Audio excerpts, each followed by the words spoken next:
Hey guys, I'm Tim and today I'm going to show you how to make this lava planet in Adobe After Effects.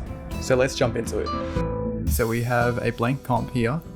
My comp is just 1080 by 1080 and 24 frames per second, just so it's mainly quicker to render. So the first thing we want to do is we want to make a black eclipse. So if we go up to the shape layer tool up here, get an ellipse, we can draw one out. And I'm using an anchor point mover tool. It's free from AE Scripts and it's a part of the Animation Composer plugin. And it's really awesome to just move your anchor point anywhere on your layer. So I'm going to put mine in the middle. And I'm also going to align this layer to the center of my comp. So in the align panel, I'm just going to align that. And we need to add a layer style to this layer. So if you right click it, go to your layer styles, and we're going to add an inner shadow. So I'm going to change this inner shadow blend mode to normal. I'm going to change the color to a red. And so if we look at our layer, we have this rim light around our sphere now. And you can mess with the size over here to make it softer and also the angle. Bring back the size to about, I'm going to reset it. Yeah, don't want it too thick and soft. That didn't sound good. So we'll rename this layer and we'll call it Rim Light Eclipse. So now we'll duplicate this layer and we'll rename it Alpha Eclipse. And we also need to remove the layer styles from this layer, so we'll just delete them. Okay, so this is where we're gonna make our actual main lava layer. If we right click, new, and we're gonna make a solid, I'm going to keep it this red color and I'm going to name this solid main lava. Drag it between the alpha and the rim light, and we're going to make an eclipse mask on this layer. So we go up to the shape tools and go to the eclipse, and we're just going to draw an eclipse in the middle. And I'm going to drag this in the middle. Now if we go to the mask properties, we can bump up the mask feather. I'm going to bump mine up to about 187. Now we need to make this solid a track matte of the above layer. So if we go to the track matte, and we need to make it an alpha matte. There we go. The first effect that we're going to add to this solid is a turbulent displace. So if we go to the effects and we just search for turbulent, there we go. And we can drag that onto the solid. Now we want to change the displacement to turbulent smoother. And we're going to put the amount to about 145. And for the size, we're going to put it at about 75. And I'm going to raise the complexity to 10, which is the max. So the turbulence is going to give us that cloud pigment within the lava. The next effect that we can add is fractal noise. So if we just search for fractal noise, and under noise and grain, we'll drag that fractal noise onto our solid. And this is the effect that's actually going to make it look like a liquid. So under fractal type, we'll change it from basic to swirly. And we're going to tick invert. We can also mess with the contrast and the brightness. But we'll come back to that actually when we've added the color. Before adding our main color, we actually need to drag this rim light eclipse all the way to the top. And we need to change the mode to soft light. So this way, our rim light doesn't get overtaken by our lava effect here. So it actually overlays onto the lava. So the next thing we'll do is we'll add the colorama effect. So if we search for colorama, there we go, and we'll drag that onto our solid. What we need to do now is we need to go to the output cycle, and we'll select use a preset, and we'll pick ramp red. So we can drag these colors around now.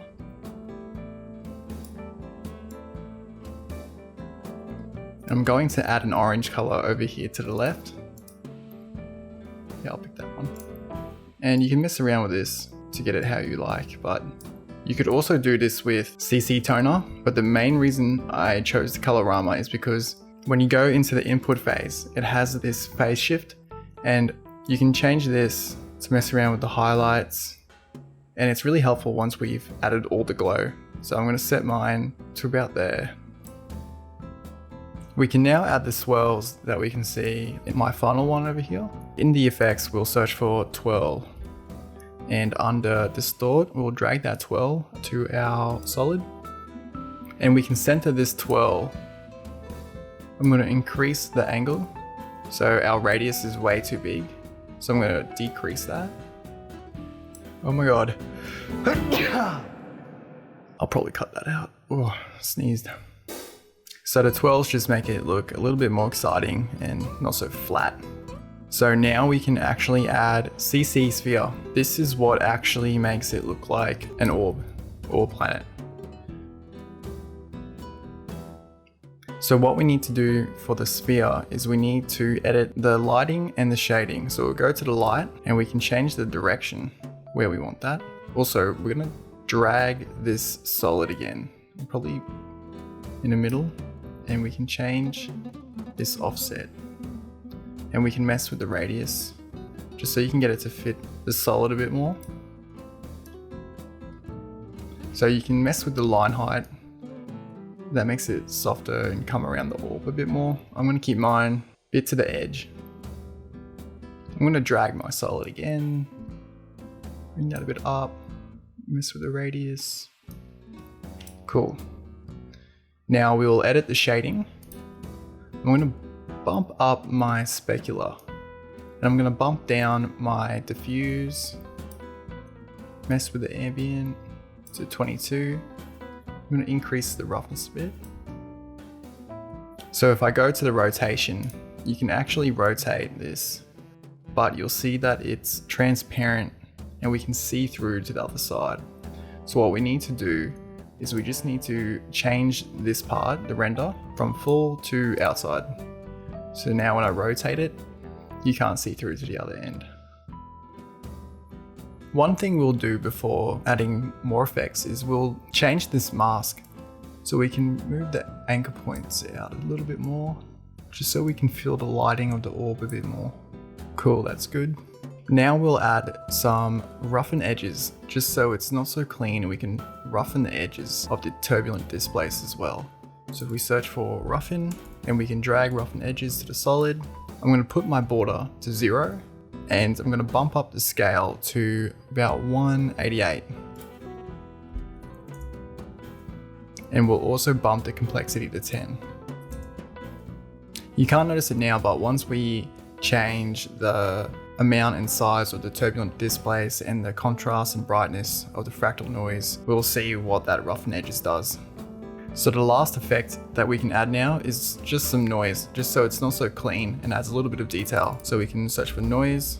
Under noise and grain, we can drag that noise there onto our solid. I'm going to zoom in a bit. I'm going to bump up the noise to 10. So you can see, yeah, it's a bit more detailed. Actually, I'm going to keep it at 8. Looks better. Now we can add some glow. I'm going to make a new adjustment layer. And I'm going to name this glow. Search for glow in the effects. And under stylize, I'm going to drag this glow onto our adjustment layer. And I'm going to mess with the threshold. Try and get it so it's just mainly the highlights. And I'm going to keep my radius a bit low. I'm going to keep my intensity on 1. And I'm actually going to change the glow colors to A and B colors. Change these to yellow. So we'll have to mess with the threshold again. There we go. Cool. So we got a little bit of highlights in a different color. And now we'll add another glow to this layer so that we can have an overall bigger glow on the whole thing. So we'll just drag the glow again. And for this one, I'm gonna bump up the radius a lot more. And mess with the threshold. And the intensity.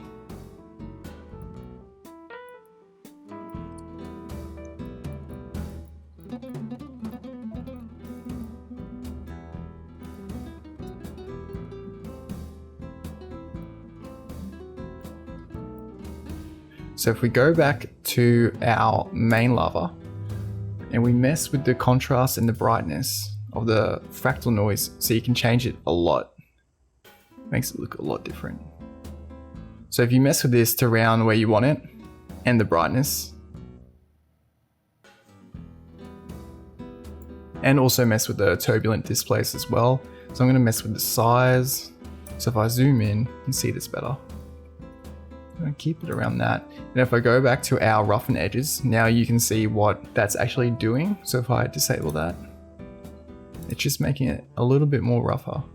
So I'm probably going to actually decrease the scale on it. It's not a major thing, it's just a little thing, but once we actually animate it, you can tell if it's looking too smooth. Another thing we can do now is go back to our colorama and mess with the phase shift. I'm going to keep my phase shift around here. Okay, so what we need to do now is actually animate it and get it all flowing like this. So I'll jump back into our tutorial comp. The first thing we'll animate is the fractal noise. So I'll jump into our solid, go back to my effects. In the fractal noise, the first thing we're going to animate is the scale. And the scale can be found in the transform panel. So I'll click that and there's our scale. I'll just set a keyframe here. I'll just reduce the playback of our comp. I'm going to increase that scale just a little bit.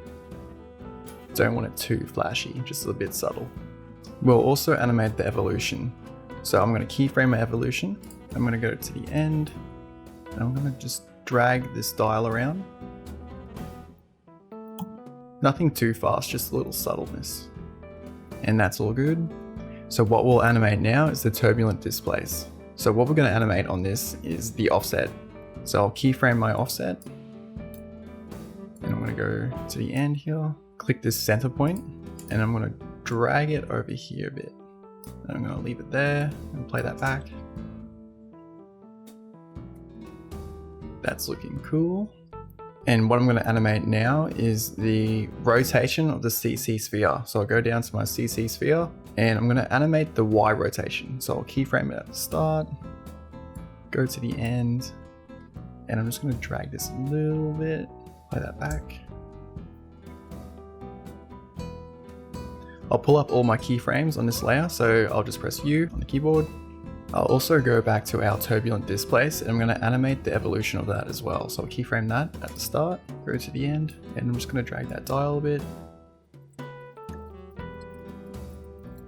So that makes our turbulent change a bit more instead of just staying the same shape. And what we can do now is we can mess more around with the fractal noise. The main things we want to still mess around with are the contrast and the brightness. So we can drag them up and down. And if you want to add a little bit more animation to the fractal noise, you can go into the sub settings, keyframe that sub rotation. I'm going to go to the end and I'm just going to rotate that a bit.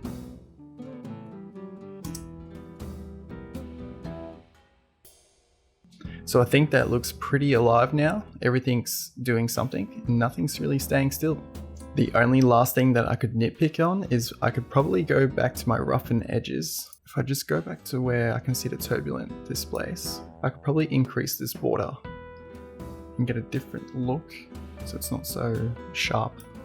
Yeah, I like that better. What I actually can't see though is our twirl. I'm just going to click the twirl center and reposition it. Yeah, more of a spin going on now, so it's more interesting. And if we head back to our CC sphere, we can mess around more with the lighting. So now that we have everything mainly put in, you can just twist this around. It looks really cool. Ooh, that looks cool on the bottom. I'll also just reposition our solid a little bit more so it fills up the sphere a bit. So I think that's looking pretty good. Yeah, so it's really about messing around with all the values in all these different effects, especially colorama. That can just make it look so much different. But yeah, mess around with all the different effects and all the different values you can put in. And yeah, just get something you like that looks cool. If you guys made anything cool with this method, share it and tag me on Instagram. Thanks for watching my first video, and I'll catch you guys next time.